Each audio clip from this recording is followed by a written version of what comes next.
All right, we are here with one of the most legendary strength and conditioning coaches of all time, Alex Ariza. What's up, brother? Alex, what do you think? You've already worked with David. He had a great performance against Ronald Gavril, but all your years in boxing, been around world champs. How good are David and his brother? Oh my God, they're obviously the top echelon. I really believe that they're probably. You got to remember, I've known David since he was 13. I've known Junior since he was 16. Junior was a sparring partner for Amir Khan, Shampur. I mean, I don't think we didn't throw him in with anybody at that time. Manny Pacquiao, Sinchenko. I mean, some of the top lightweights that were coming through, Beltran, all those guys. So and David was, back then with Latif Coyote, I mean, all those guys back then, and he was 13, 14 years old. So they've had that. They've been groomed and primed for with the best of the best. I mean, obviously Kelly Pavlik. I mean, Triple G.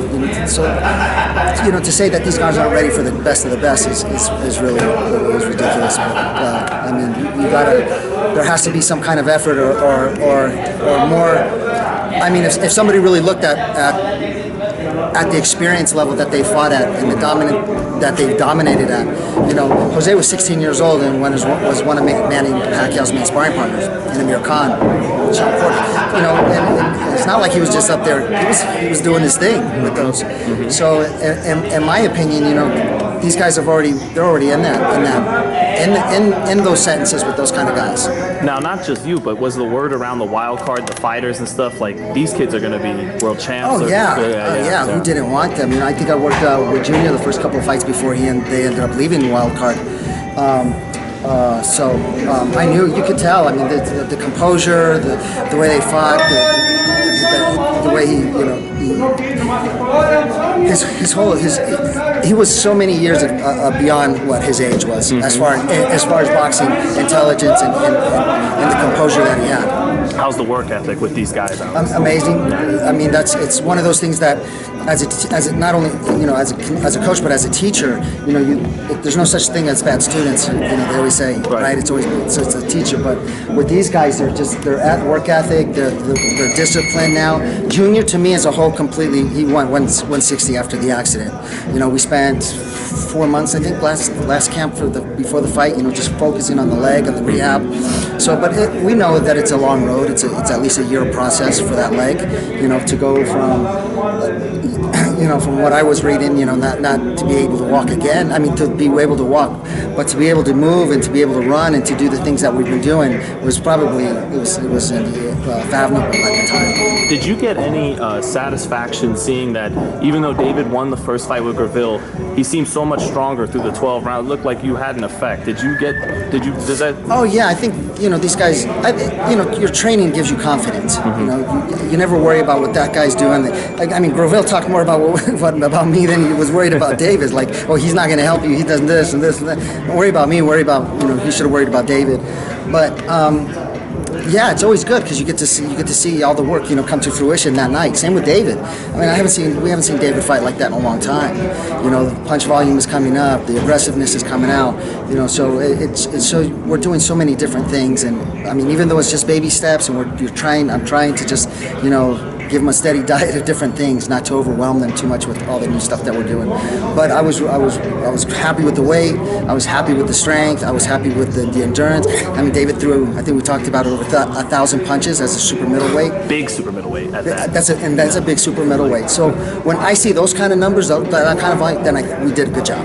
Well, and just to add on, it wasn't just 800 to 1,000 punches, but David throws almost all of them with mean intentions. Yeah, with hard punching. So yeah, throwing over 1,000 punches was a big.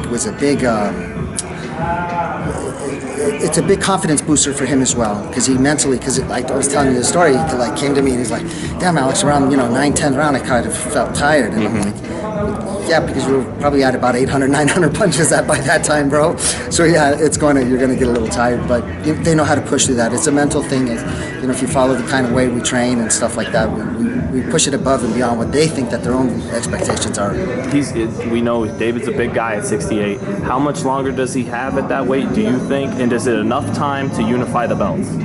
Oh, sure. Yeah. He's still a kid. He's not. I mean, as you can see, we're still shaping him very slowly. It's nothing that we have to rush right now. So I think you know, I mean, me personally, you know, when you have people like, you know, Golovkin and Canelo, well, I mean, when Canelo fell out, I mean, we were calling out, they were calling out Golovkin, you know, like, hey, we're on 3 weeks training, we'll take that fight in 2 weeks right now, you know. So they called up begging us to stop saying it, stop bringing up David's name with Golovkin. I think Golovkin I think David got the best of Golovkin a few times. So in sparring, you mean? In sparring. Yeah. In sparring. That is what I've heard. Yeah. So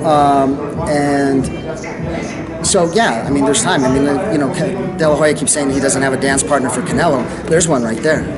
You know, if they really want to see a real war. Come on, he's too big. Isn't David too big? Why? He fought Chavez at 64. What do you mean he's too big? It's true. It's true. I'm just being devil's advocate. Okay, but I mean, you know, how come nobody was crying about when Manny was fighting guys like Margarito, Hatton, right. Cotto, Claudio? Well, also, I didn't realize that you think David could make a catch weight of like a... I know he could. Oh, wow. I know he could. Yeah, we didn't have any problems making weight. You know, he came in strong. You know, so I always say, you know, that's a 160-pounder underneath all that stuff. Believe me, if Chavez can make 160 pounds, if I can get Chavez, that guy can make 160 pounds. I mean, I'm being serious. So, I mean, if you know, they really want a dance partner for Canelo and they want to be serious, you know, Canelo and those guys are going to yak and cry their way out of you know, whatever, looking for whatever excuse not to fight him again, and that's fine. But if they're really looking to make statements and fight people, these are the guys that you have to really fight. Well, you can't fight guys that are coming up from 147. Right. It doesn't make any sense. Khan. Yeah, you know, fight Amir Khan or you know, Golovkin's fighting Saddam Ali. You know, he's a 147 pounder. You know. Or he fought Bonds and he fought Saddam Ali. Yeah, right. I'm sorry. Right. But same point. My same point. Yeah. Vanis has never been out of 150 weight, and he makes 54 easy below. So you know that you can't cherry pick like that if you really want to call yourself, you know, the top P for P. You know. But I think people had sympathy for Triple G taking that fight because they realized like it wasn't his fault the Canelo thing came on. It's not his fault, but I mean, he keeps saying it's easy. All you have to do is make the phone call, and we can make the fight happen. We made the phone call, right. and no fight happened. So. You know, you can't cherry pick. I mean, he did what he was supposed to do with a guy who hasn't fought in 2 years and normally fights at 154. Right. With 2 weeks of training.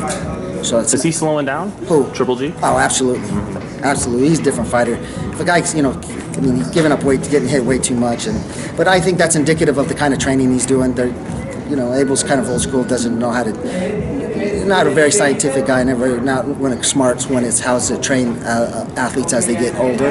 You know, instead of training harder, train smarter kind of approach. But you could just see he's making that same shift that Manny was making. And so you need to have an experienced, educated, credentialed team to start to maneuver a fighter that's starting to get into those later years.